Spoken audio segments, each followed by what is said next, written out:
A internação de dependentes químicos, mesmo que de forma involuntária, ainda é defendida por alguns especialistas. E sobre isso a gente vai conversar agora com Washington Fonseca, especialista em Direito da Saúde. Doutor Washington Fonseca, muito bem-vindo, obrigada por nos atender e falar desse tema tão delicado, mas também tão importante. Bem-vindo aqui ao Tarde Band News. Boa tarde, Andressa. Boa tarde, Gustavo. Aos nossos assinantes aqui da Band News TV. Doutor, a internação compulsória e a internação involuntária, as duas sem o consentimento aí do paciente, elas são amparadas pela lei, apesar disso ser pouco disseminado, né? Acho que a gente podia começar com o senhor explicando a diferença entre elas e como que a lei ampara essa decisão. Perfeito. O que acontece? A lei que fala sobre a internação compulsória, ela é de 2001, e a lei que fala sobre a internação involuntária é de 2019. A internação compulsória, ela demanda obrigatoriamente uma ordem judicial, um pedido formal feito a um juiz, a um magistrado, pode ser pela família do dependente químico, para que essa pessoa possa ser retirada de circulação, para que possa ser posta num estabelecimento de saúde, principalmente um hospital psiquiátrico, mental, para que ela possa ser afastada da sociedade e não promover risco não só a ela, mas a família e as pessoas em geral. Agora, a lei que fala sobre a internação involuntária, ela simplificou todo o tratamento inicial disponível ao dependente químico. Não é necessário uma ordem judicial, basta uma prescrição médica, uma recomendação médica para que esse paciente possa ser colocado em um ambiente hospitalar, numa clínica, para que ele possa ser tratado e, consequentemente, ele tenha a possibilidade de sair da fase mais aguda do vício, que são geralmente os primeiros 90 dias, que é uma fase muito complicada. Doutor, o que a gente pode ver através de diversas reportagens feitas aqui pelo Grupo Bandeirantes é que muitos moradores do centro de São Paulo estão impedidos de sair de suas casas e inclusive comerciantes, né, que tem que ficar com a porta baixa. Por quê? Porque não consegue ali, né, lidar com essa situação. De repente vem um usuário para querer agredir, pedir dinheiro, às vezes com uma faca, com um canivete, enfim. Isso também pode dar base para a prefeitura, para órgãos públicos entrarem com alguma medida para retirar essas pessoas da rua, porque os moradores e os comerciantes, eles por si só não podem acionar a justiça, ou podem, e de que maneira isso pode acontecer? Bem, vamos lá. A gente tem que ter um negócio muito claro nas nossas cabeças aqui para que a população possa entender. Número 1, o que eu tenho observado, inclusive pela fala do governador Rodrigo Garcia e do prefeito Ricardo Nunes, é uma falta absoluta de vontade em resolver ou começar a querer resolver o problema. Então a gente já começa, esse é o problema número 1, tá certo? O problema número 2 é que a gente observa que existem certos grupos atualmente que pensam em demais defender as liberdades individuais em detrimento do direito coletivo, do interesse da sociedade como um todo, sendo cerceadas do seu direito de ir e vir, de ficarem presas em casa, elas estão presas em casa, elas não têm o direito de sair de casa com medo de serem assaltadas, de serem violentadas, uma coisa muito complicada. Mas a lei, ela não visa a questão da segurança pública, isso é muito importante destacar. O que a lei tem como intuito é tentar salvaguardar a vida do indivíduo que é doente, da pessoa dependente química. Então a lei, ela faz com que traz instrumentos, faz com que existam mecanismos para que essas pessoas possam ser inicialmente tratadas, porque qual que é a grande questão que a gente observa no nosso dia a dia aqui? A gente observa que essas pessoas estão doentes, elas não têm o discernimento e muitas vezes o entendimento da situação em que vivem, e faz com que exista um círculo vicioso onde essas pessoas não conseguem sair das drogas e o tráfico reinando absoluto nas ruas do centro de São Paulo. Infelizmente, essa é a realidade. Existe a necessidade de haver um rompimento desse ciclo vicioso para que as coisas possam começar a se endireitar e acontecer o melhor para a população, ou seja, o restabelecimento da paz, a cura de pessoas doentes e, consequentemente, aí, na tentativa máxima de tentar pôr um ponto final ao tráfico de drogas e o crime organizado. Então, são coisas que acabam tendo consequências umas ligadas às outras. Exato. Nesse ponto até eu gostaria de tocar com o senhor, doutor, que as imagens são muito claras ali. Existe uma feira a céu aberto com traficantes que ficam ali 24 horas por dia oferecendo droga, pesando. Quer dizer, ou seja, eles estão alimentando né, o usuário que vai ali comprar, eventualmente, o tipo de entorpecente, enfim, que ele quiser, ele vai consumir aquilo e vai desencadear todo o problema de saúde, que é isso que a gente está falando aqui. Quer dizer, precisam existir políticas públicas para essas pessoas serem encaminhadas, de repente, para uma clínica, para um hospital, para fazer um reencaminhamento social, uma recuperação de saúde. Só que, na realidade, o problema está ali, dentro da praça, na rua, né, com o traficante ali, entregando para essas pessoas algo que vai acabar com a saúde delas e alimentar esse problema. Quer dizer, isso não pode ser usado de alguma forma para tentar também acabar com essa situação, com esse problema? Quer dizer, a saúde ali em primeiro lugar, mas já que a prefeitura, que o poder público não age na segurança pública, ser um meio de tentar cutucar a prefeitura, o poder público? Não, e eu vou te falar mais, Gustavo. Uma coisa que a gente tem que ter aqui em foco é que as coisas estão juntas e misturadas. Saúde pública, saúde individual dessas pessoas, como também a questão de segurança pública.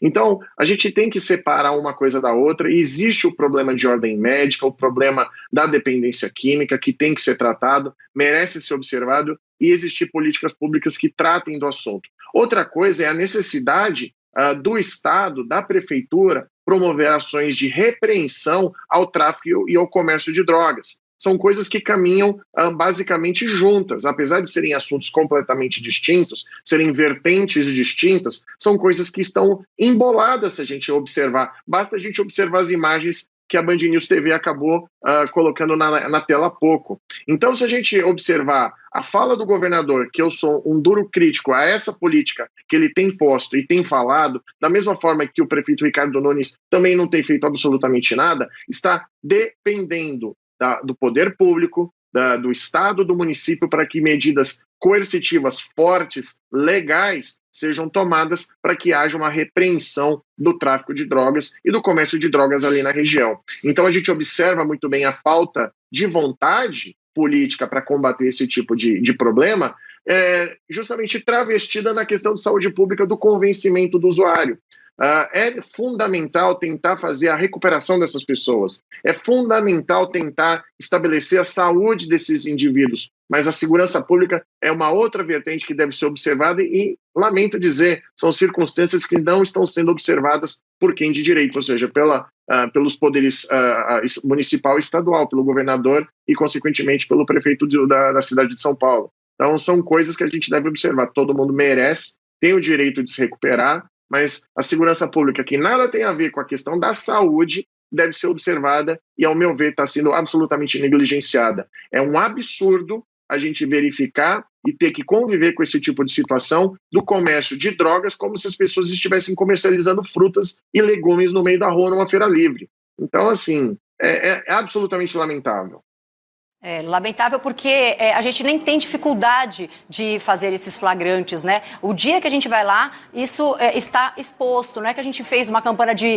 a gente nem tem dificuldade de fazer esses flagrantes, né? O dia que a gente vai lá, isso está exposto, não é que a gente fez uma campanha de semanas, não. Se a gente vai hoje, tá. Se a gente vai amanhã, tá. Se a gente voltar nesse mesmo endereço que o Lucas Josino foi, a gente vai encontrar cenas muito parecidas. E aí o senhor falava sobre uma questão aí que engloba tudo. Eu acho que os poderes também precisavam estar juntos nessa campanha, né? De um lado, o governo do estado combatendo a segurança pública, combatendo o tráfico de drogas que alimenta tudo isso. Do outro lado, uma questão de saúde pública, dando uma oportunidade de recuperação para esses usuários, né? Porque é importante também dizer que não se trata, a internação, nesse caso, ela não se trata de uma punição, mas o foco é a recuperação. Aí, inclusive, depois entra uma questão social que precisa caminhar junto também, porque depois da internação para uma desintoxicação, essas pessoas precisam ser reintegradas à sociedade, precisam ter oportunidades para voltar ao mercado de trabalho ou para estudar, enfim. Então, os poderes públicos precisam também caminhar junto para que as políticas, cada uma delas focada em uma determinada área, mas que tenham um efeito prático, né, doutor? A sua fala é absolutamente perfeita, Andressa. E vou mais além. A questão que eu observo aqui no dia a dia é a seguinte: uma coisa é você cuidar dos indivíduos doentes. Todos têm direito a acesso à saúde, todos têm direito a se tratar, e muitas vezes, é o que eu costumo dizer até para os meus filhos em casa. Se é muito difícil uma pessoa largar do cigarro, imagina então uma pessoa que está fumando uma pedra de crack, se utilizando de cocaína, heroína, o que for. Se já é um vício muito difícil largar o cigarro, imagina essas pessoas que estão dia e noite se drogando, passando por essas situações de falta de alimentação, falta de higiene, entre outras coisas absolutamente terríveis. O que fazer? Então, a gente tem que verificar de maneira bastante pontual que é fundamental que se tenha uma tolerância zero no tráfico de drogas, tá certo? É absolutamente fundamental para tentar romper isso. E eu sei que, infelizmente, o convencimento não funciona, porque às vezes o vício é muito maior. Essas pessoas devem e merecem ser internadas para que elas possam ter a oportunidade de se desintoxicar e, consequentemente, tentar voltar à vida social, ao convívio social, à busca do emprego, o relacionamento com a família, enfim, então a vida normal. Então é isso que a gente observa. Existe uma falta de vontade política em resolver o problema. Doutor, nessa perspectiva, qual que seria a medida prática, nesse momento, que o poder público teria de assumir, teria de efetivamente fazer para que essa internação compulsória, de fato, saia do papel do campo das ideias? Inicialmente, a gente tem que ter a ideia, basicamente, a gente tem que segregar, e eu repito, saúde por um lado, segurança pública do outro. Isso é absolutamente fundamental. Eu acho que a polícia tem que ter uma política de tolerância zero ao tráfico, isso é inquestionável. Não estou falando que a polícia é tolerante, mas, obviamente, a polícia depende de ordens expressas dos seus comandantes, e eu falo do governador e da Guarda Civil Metropolitana, do prefeito. E, a partir daí, o que acontece? A gente tem que combater a criminalidade. Existem possibilidades de agentes públicos. O que a lei fala? A lei de internação involuntária de 2019 fala que, na ausência do familiar ou de um responsável legal, um agente público ligado à área da saúde pode fazer o encaminhamento com base numa prescrição médica, sem dúvida alguma, através de uma avaliação desse indivíduo que está doente para o tratamento numa clínica especializada. Então, são coisas que devem ser tomadas de maneira conjunta, porém são de responsabilidades e atribuições de esferas completamente distintas. E ainda, falo para vocês que estão nos ouvindo em casa, existe a necessidade de cobrarmos dos governantes uma política mais dura quanto a isso. Imaginem só essas pessoas que residem no centro de São Paulo, estão presas em suas casas, tá? Eles estão numa situação de absoluto terror e essas pessoas precisam também de atenção.